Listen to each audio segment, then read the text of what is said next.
বাংলাদেশে ইতিমধ্যে আমরা গবেষণা করে দেখেছি অন্তত পক্ষে ৩৫ লক্ষ শিশু আছে যারা গুরুতরভাবে প্রতিবন্ধী।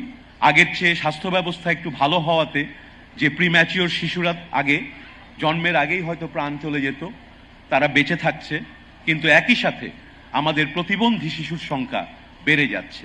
সমাজে আমাদের দৃষ্টিভঙ্গি প্রতিবন্ধী মানুষকে আরো নতুন প্রতিবন্ধকতার সম্মুখীন করে, তাই প্রয়োজন আমাদের দৃষ্টিভঙ্গির পরিবর্তন। যারা স্বাস্থ্য নিয়ে আমরা কাজ করি, আমরা বিশ্বাস করি যে স্বাস্থ্য শুধুমাত্র স্বাস্থ্য সেবা নয়, স্বাস্থ্য একটি মানবাধিকার। আমরা যাদের নিয়ে আজকের এই অনুষ্ঠান, শিশু স্বর্গ যাদের জন্য গড়ে তুলতে চাই, এই শিশুরা কারা, এই শিশুরা কোথায় থাকে এবং কিভাবে আমরা তাদের কাছে সরকারের স্বাস্থ্য সেবা এবং অন্যান্য মন্ত্রণালয়গুলো আমরা যে কাজ করছি জনগণের জন্য, কিভাবে আমরা এই শিশুদের কাছে পৌঁছতে পারি। আপনারা জানেন যে বাংলাদেশে ইতিমধ্যে আমরা গবেষণা করে দেখেছি অন্তত পক্ষে ৩৫ লক্ষ শিশু আছে যারা গুরুতরভাবে প্রতিবন্ধী। তাদের অধিকাংশই গ্রামে থাকেন, তাদের অধিকাংশই শহরের সবচেয়ে যে কঠিন কষ্টকর যে জায়গাগুলো সেখানে থাকেন। ফলশ্রুতিতে এই গ্রামের মানুষ, এই দরিদ্র পরিবারের সন্তানগুলো যারা প্রতিবন্ধিতায় আক্রান্ত হয়েছেন, ন্যূনতম সেবার কোনো সুযোগ তারা পান না। তারা আনডায়াগনোজ থেকে যান এবং আমাদের মেইন স্ট্রিম সোসাইটি থেকে তারা ইনভিজিবল থেকে যান। আমরা সেই অবস্থার পরিবর্তন করতে এসেছি।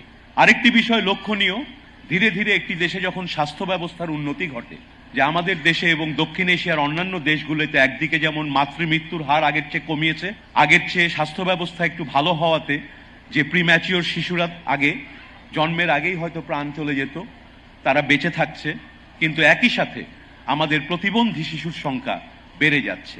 কারণ স্বাস্থ্য ব্যবস্থার উন্নতি হয়েছে বলে মাতৃমৃত্যুর হার এবং শিশু মৃত্যুর হার কমেছে, কিন্তু সেই জন্মের সময় কিংবা তার আশেপাশের সময়গুলোতে যে কমপ্লিকেশনগুলো হয়, তার ফলে এই বাচ্চাগুলো বেঁচে থাকে কিন্তু প্রতিবন্ধিতায় আক্রান্ত হয় অনেকেই। দীর্ঘ ২০ বছরের গবেষণা, বাংলাদেশের বিভিন্ন অঞ্চলে তথ্য সংগ্রহ, বিভিন্ন প্রতিষ্ঠানের সঙ্গে গবেষণার মাধ্যমে আমরা দেখেছি যে প্রধান সমস্যাটি হচ্ছে, প্রথম সমস্যাটি, এই শিশুদেরকে খুঁজে পাই না আমরা।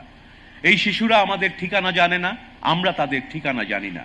এই যে বাংলাদেশে প্রায় ১৫% মানুষ প্রতিবন্ধিতায় আক্রান্ত, আমরা সেই মানুষগুলোর জন্য অ্যাডিকুয়েট সার্ভিস ডেভেলপ করতে পারিনি।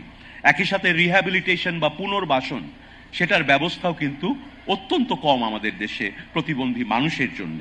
বড় আরেকটি সমস্যা হচ্ছে এই মানুষদেরকে বিশেষায়িত সেবা দিতে গেলে এই পেশাগুলোতে প্রশিক্ষিত জনগোষ্ঠী এবং লোকবলের অভাব আরেকটি বড় কারণ।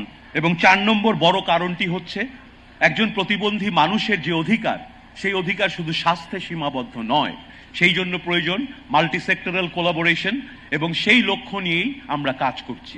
স্কুল এবং সমাজে এই প্রতিবন্ধী শিশুদের কোনো জায়গা আমরা দিতে পারছি না। ভালো একটি স্কুলে প্রতিবন্ধী শিশুরা গেলে অন্য শিশুদের বাবা মারা বলে আমার বাচ্চাকে এই স্কুলে রাখবো না। আমরা এটা দেখেছি, এদেশে গবেষণায় দেখেছি, বিভিন্ন এলাকায় কাজ করতে গিয়ে দেখেছি।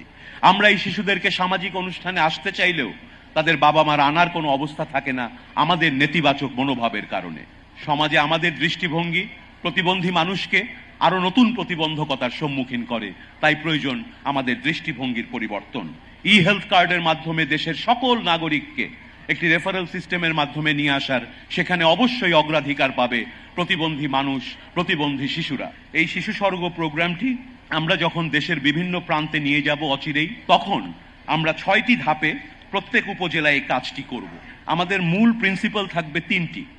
একটি হচ্ছে আমরা একটা জাতীয়ভাবে এই প্রতিবন্ধী শিশুদের একটা রেজিস্টার গড়ে তুলব, যাতে তারা বিভিন্ন ধরনের সরকারি সেবায় সেই রেজিস্টারের মাধ্যমে আমরা তাদেরকে দেখে রাখতে পারি, তারা আমাদের মধ্যে যোগাযোগ থাকে। তাদেরকে আমরা প্রতিবন্ধী বান্ধব হিসেবে শর্ট ট্রেনিং এর ব্যবস্থা করব, ক্যাপাসিটি বিল্ডিং এর ব্যবস্থা করব, এবং শেষ কাজটি আমরা করব এই প্রতিটি বাচ্চার জন্য অ্যাসিস্টিভ ডিভাইস যাদের প্রয়োজন হবে, কারো হুইল চেয়ার লাগবে, কারো আর্টিফিশিয়াল লিম্ব লাগবে, লক্ষ লক্ষ এই শিশুদের হাতে পৌঁছে দিতে পারবো এই শিশু স্বর্গের মাধ্যমে ইনশাআল্লাহ।